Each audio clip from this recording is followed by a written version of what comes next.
Welcome, Pete here. This is a journey through end times prophecies, ancient words that seem to echo in our world today. You're watching Yahweh's messenger. Let's explore these signs together, not in fear, but in search of understanding and hope. Jeremiah declared, "A sword is upon the Chaldeans, upon Babylon, her princes and wise men." Babylon was the superpower of its day, much like the global powers now. The sword represents judgment, a collapse of leadership and intellect. Today we see trust in institutions eroding, experts faltering, and systems fracturing.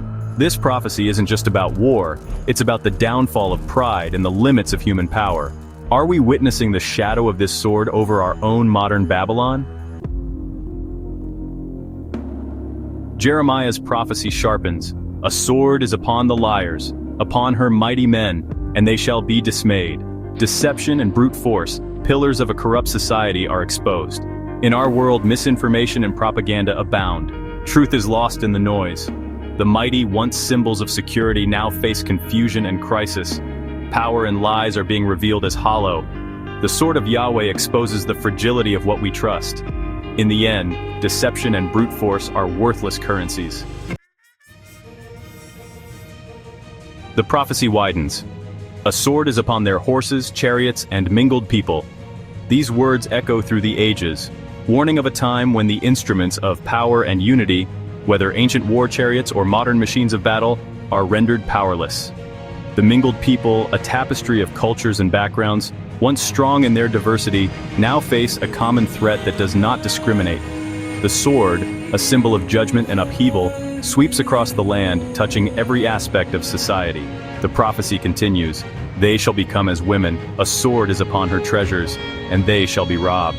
In this context, the phrase suggests a loss of courage and resolve, a turning inward as fear and uncertainty take hold.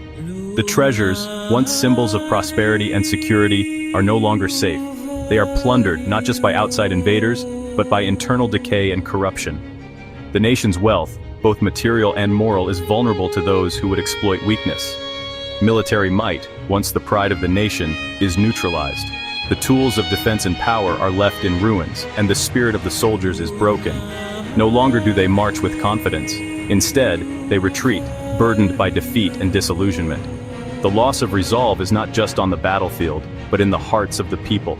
As confusion over roles and values spreads, society becomes fractured. People struggle to define their identities and purposes, leading to arguments and divisions in public life. The sense of unity that once held the nation together is replaced by uncertainty and discord. In this environment, spiritual vulnerability grows, leaving the culture open to further decline. Economic collapse soon follows. The markets tumble, banks close their doors, and families lose their homes. The treasures of the nation, its wealth, its resources, its opportunities, are plundered by corruption, mismanagement, and greed.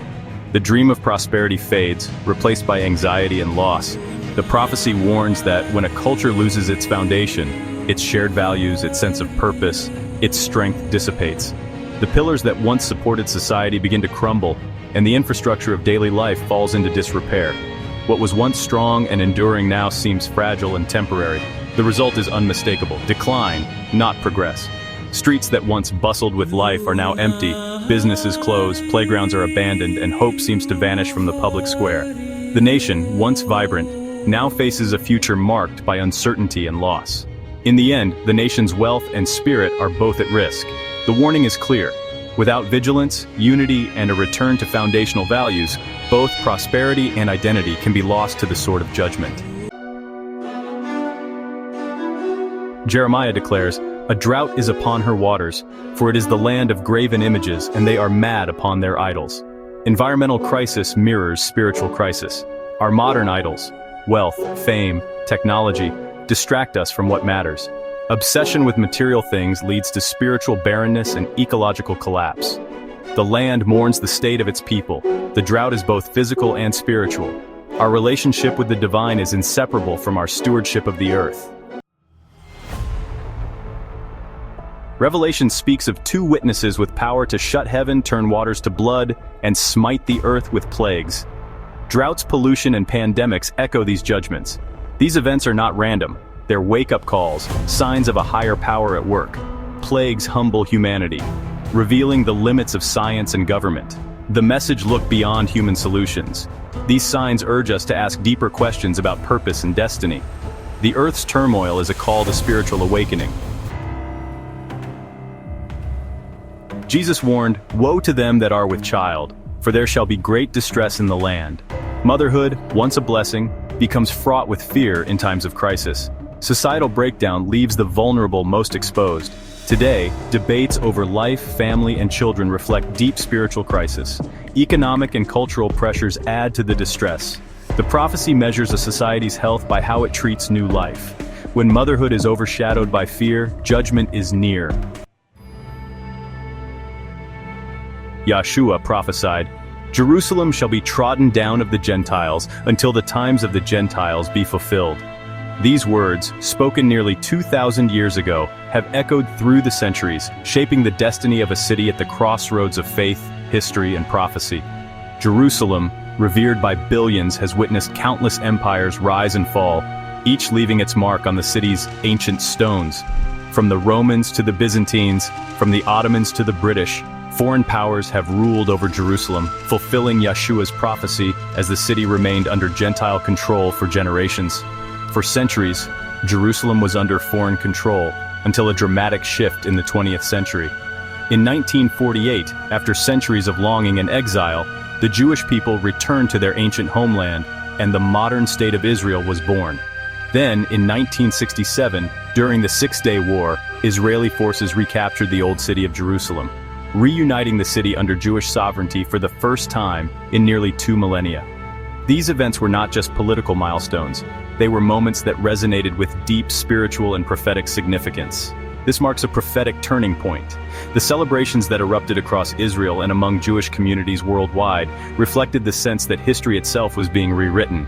The return to Jerusalem was seen by many as a fulfillment of ancient promises, a sign that the times of the Gentiles were drawing to a close, and a new chapter was beginning for the Jewish people and for the world. Today, the world's focus on Jerusalem is more intense than ever. International leaders gather here, news outlets report daily from its streets, and millions of pilgrims and tourists visit its holy sites each year. This global attention is not accidental. It signals the closing of an era and the unfolding of a new phase in Yahweh's plan for humanity. The times of the Gentiles are ending. Yahweh's plan centers again on Israel.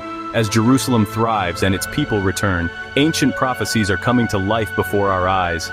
The city's restoration is a powerful reminder that history is not random, but guided by a divine hand. We are witnessing prophecy fulfilled in our generation. The vibrant life of Jerusalem today, with its blend of ancient tradition and modern innovation, stands as a living testimony to the faithfulness of Yahweh's promises. People from every nation gather here, drawn by the city's spiritual magnetism and its role in the unfolding story of redemption. Yet, the turmoil and conflict that continue to surround Jerusalem are also signs of what's to come. The struggles over this city reflect deeper spiritual battles and point to the climactic events foretold in Scripture. As we watch these events unfold, we are reminded that Jerusalem remains at the heart of Yahweh's purposes for the nations, and that the story is far from over. Yahshua said, "There shall be signs in the sun, moon, and stars, and on earth distress of nations with perplexity, the sea and the waves roaring." Celestial events, eclipses, blood moons, draw our eyes upward. These are not random, they're signals of coming change. On earth, nations face crises with no solutions. Perplexity reigns. Storms and disasters increase, both literally and symbolically. Social upheaval mirrors the roaring of the sea. The convergence of these signs is unprecedented. The heavens and earth together announce a turning point. Men's hearts failing them for fear. In a world gripped by uncertainty, anxiety spreads like wildfire. News reports flash images of disaster, unrest, and turmoil, leaving people everywhere feeling vulnerable and afraid. The sense of security that once seemed unshakable now feels fragile, as if the very foundations of life are trembling beneath our feet. Families gather together, seeking comfort in each other's presence, yet unable to escape the growing sense of dread that fills the air. The world holds its breath, waiting for what comes next. For the powers of heaven shall be shaken. The skies themselves seem to echo the fear and confusion below. Storms rage, Stars appear to tremble, and cosmic forces move in ways never seen before. Nature's fury and the mysteries of the universe combine, signaling that something extraordinary is unfolding. The heavens, once a symbol of order and constancy, now reflect the chaos and uncertainty gripping the earth.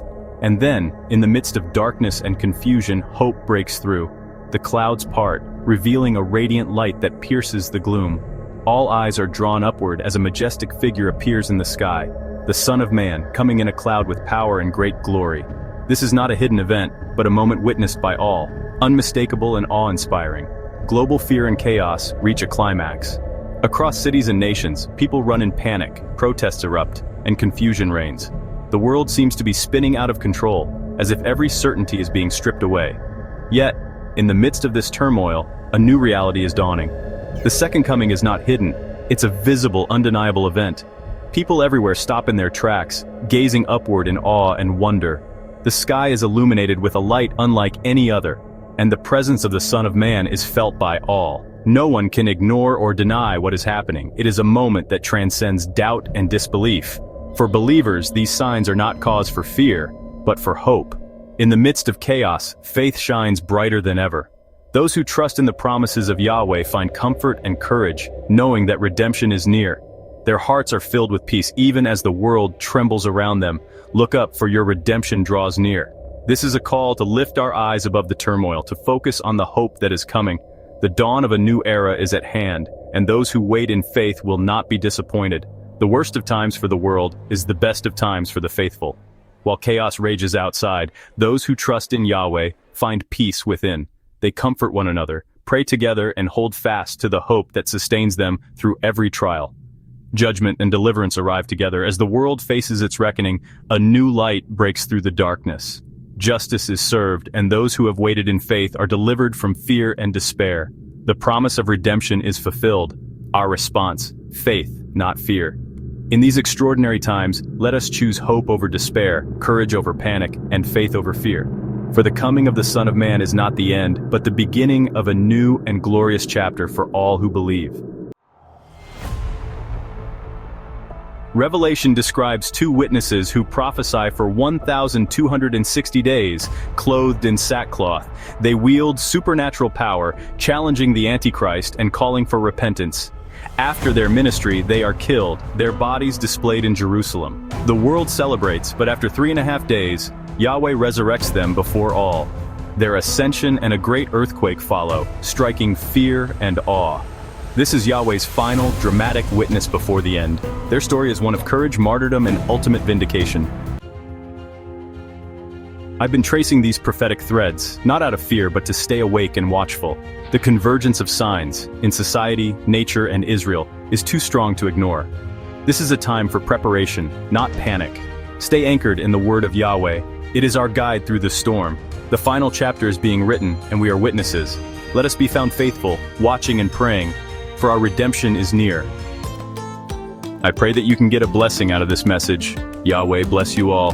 Shalom.